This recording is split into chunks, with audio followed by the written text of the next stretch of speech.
உங்களுக்கு சாப்பாடு ஊட்டி விட வீடு பூரா தேடிட்டு இருக்கேன். நீங்க இங்க விளையாடிட்டு இருக்கீங்களா? பாட்டி தானே ஊட்டி விடுவாங்க. ஏன் உங்களுக்கு நான் ஊட்டி விட கூடாதா? அப்பா உங்களை தொந்தரவு பண்ணக்கூடாதுன்னு சொல்லியிருக்காங்க. உங்களுக்கு ஊட்டி விட்டுறது எனக்கு தொந்தரவு ஆகுமா? சாப்பிட்டு.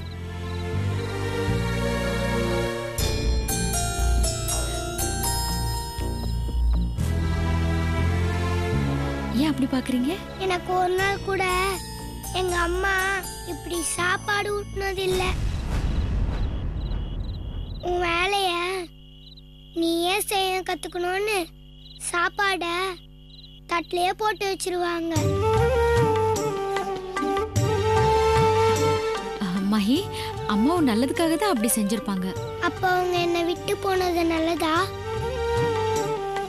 அம்மா போயிட்டாங்க, என்னை விட்டுட்டு போயிட்டாங்க.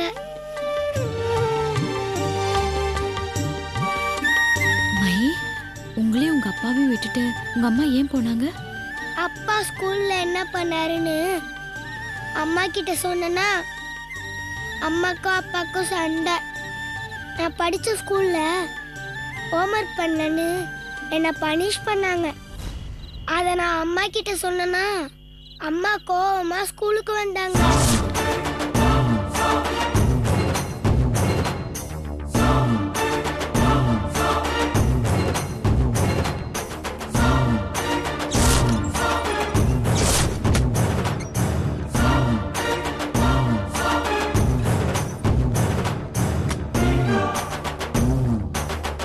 யாருங்க நீங்க?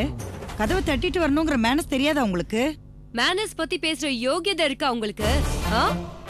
இதோ இவன் தான் என் பையன், உங்க ஸ்கூல்ல தான் படிக்கிறான். அவன் ஏதோ ஹோம்ஒர்க் எழுதிட்டு வரலங்கிறதுக்காக அவனோட மிஸ் அவனை அடிச்சிருக்காங்க, வெளியில முட்டி போட வச்சிருக்காங்க. நீங்க வந்து பாத்துட்டு ஸ்கூல் பிளே கிரவுண்ட்ல 10 தடவை இந்த குழந்தைய சுத்த வச்சிருக்கீங்க. ஏங்க, நீங்க நடத்துறது என்ன ஸ்கூலா இல்ல ஜெயிலா? மேடம், இதையெல்லாம் உங்க புள்ள நல்லா படிக்கணுங்கிறதுக்காக தான் நாங்க செய்யறோம். இதெல்லாம் நீங்க கேட்க கூடாது. ஏன் கேட்க கூடாது? School fees, tuition fees, donation ஃபீஸ்னு எவ்வளவு பணத்தை புடுங்குறீங்க. எங்க கிட்டே பணத்தையும் புடுங்கிக்கிட்டு எங்க பிள்ளைங்களே அடிமை மாதிரி நடத்துவீங்களா? வார்த்தையை அளந்து பேசுங்க. பனிஷ்மெண்ட் கொடுத்தாதான் அவனுக்கு பயம் இருக்கும். அப்பதான் அவன் ஒழுங்கா படிப்பான். உங்களுக்கு பசங்களுக்கு புரியற மாதிரி பாடம் சொல்லி கொடுக்க துப்பு இல்ல, பயமுறுத்தி தான் படிக்க வைப்பீங்க இல்ல? நீங்க ரொம்ப பேசுறீங்க. உள்ளது சொன்னா உங்களுக்கு அவ்வளவு கோவம் வருதா? இல்ல நீங்க உண்மையிலே குழந்தைங்க நல்லா படிக்கணுங்கிறதுக்காக அடிக்கிறீங்களா? இல்ல உங்க வீட்டுல உங்க புருஷன் இல்ல உங்க மாமியார் மேல இருக்கிற கோவத்தை கொண்டு வந்து பசங்க மேல காட்டுறீங்களா? நான் தெரியாம தான் கேக்குறேன். உங்க வீட்டுல உங்க பிள்ளைங்க படிக்கலனாலும் இப்படிதான் அடிச்சு முட்டி போட வச்சு பிளே கிரவுண்ட சுத்த வைப்பீங்களா? ஆமா, அப்படிதான் செய்வோம். அப்ப உங்க எல்லாரையும் கொண்டு போய் மென்டல் ஹாஸ்பிடல்ல தான் சேர்க்கணும். Shut up. You shut up. அந்த குழந்தை நேத்து முழுக்க அம்மா கால் வலிக்குதுன்னு சொன்ன வலி எனக்கு தான் தெரியும். அந்த குழந்தை சரியா படிக்கலனா நீங்க எங்களுக்கு இன்ஃபார்ம் பண்ணணும். அப்படி இல்லனா அந்த குழந்தைக்கு புரியற மாதிரி படிப்பு சொல்லி கொடுக்க முதல்ல நீங்க கத்துக்கங்க.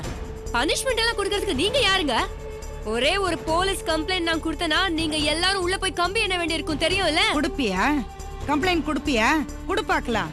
கமிஷனர் பையனே இங்க தான் படிக்கிறா, தெரியுமா உனக்கு அது? ஓஹோ. Excuse me. இவங்க கிட்ட எல்லாம் என்னங்க எக்ஸ்கியூஸ் கேட்டுக்கிட்டு? நீங்க உள்ள வாங்க. என்ன மது, நான் பைக் பார்க் பண்ற இடத்துல நீ உள்ள வந்துட்ட. நான் உனக்கு இருன்னு சொன்னேன்ல. இருங்க. என்ன சொன்னீங்க? கமிஷனர் பையன் உங்க ஸ்கூல்ல படிச்சா நீங்க வச்சதா சட்டமா? ஓ, அந்த திமிர்ல தான் நீங்க எங்கிட்ட இப்படி எல்லாம் பேசுறீங்களா? ஹலோ, எந்த ஒரு ஸ்டூடெண்ட்டையும் அடிக்க கூடாது இல்ல வேற எந்த வகையிலயும் பனிஷ்மெண்ட் கொடுக்க கூடாதுன்னு சட்டமே இருக்கு, தெரியும்ல? என் குழந்தைய பனிஷ் பண்ணிருக்கீங்க, கேட்க வந்த என்ன மிரட்டுறீங்க? இது எவ்வளவு பெரிய அஃபென்ஸ் தெரியுமா? நான் உங்களை சும்மாவே விட மாட்டேன். என்ன மிரட்டுறியா? உன்னால என்ன ஒண்ணும் பண்ண முடியாது. இவ்வளவு நடந்ததுக்கு அப்புறமும் உன் பையன் இந்த ஸ்கூல்ல இருக்க வேண்டாம். கூட்டிட்டு கிளம்பு. நான் டிசி கொடுத்துறேன், நீ வேற ஸ்கூல்ல கொண்டு சேர்த்துக்க. நீங்க டிசி கொடுத்தா நாங்க வாங்கிட்டு போயிடுவோமா? என் குழந்தை இந்த ஸ்கூல்ல தான் படிப்பான். அவனுக்கு ஒழுங்கா படிப்பு சொல்லி கொடுக்கிற வழிய பாருங்க. சும்மா டென்ஷன் ஆகாத. அட நீங்க இருங்க, எப்படி பேசுறாங்கன்னு பாத்தீங்களா? பாதியில அவங்க டிசி கொடுத்தா நம்ம புள்ளை வேற எங்கங்க சேப்போம்? இந்த அறிவு என் கூட சண்டை போடுறதுக்கு முன்னாடி இருந்திருக்கணும். என்ன பிளாக்மெயில் பண்றீங்களா? எனக்கும் சட்டம் எல்லாம் தெரியும். இதுக்கெல்லாம் பயப்படுற ஆளு நான் கிடையாது. எங்க கொடுத்து பாருங்க டிசிய, அப்ப தெரியும் நான் யாருன்னு. மதுரை டென்ஷன் ஆகாத சும்மா இரு ஐயோ இவங்க கிட்ட எல்லாம் இப்படிதாங்க இங்க வா, பேசணும். நான் பேசிக்கிறேன் வா. ஐயோ நீங்க என்ன போய் நீ இல்ல வெளில வெயிட் இருங்க அவங்க கிட்ட பண்ணு நம்ம பையனை எப்படி டார்ச்சர் பண்ணிருக்காங்க. headmistress வந்து இவங்க கிட்ட எல்லாம் இப்படி பேசுறதாங்க சரியான வழி. ஐயோ நான் எதுவும் தப்பாவே பேசல. இங்க உட்கார் சரி ஓகே நான் இங்கே இருக்கேன், நீங்க போய் பேசிட்டு வாங்க. இங்க இரு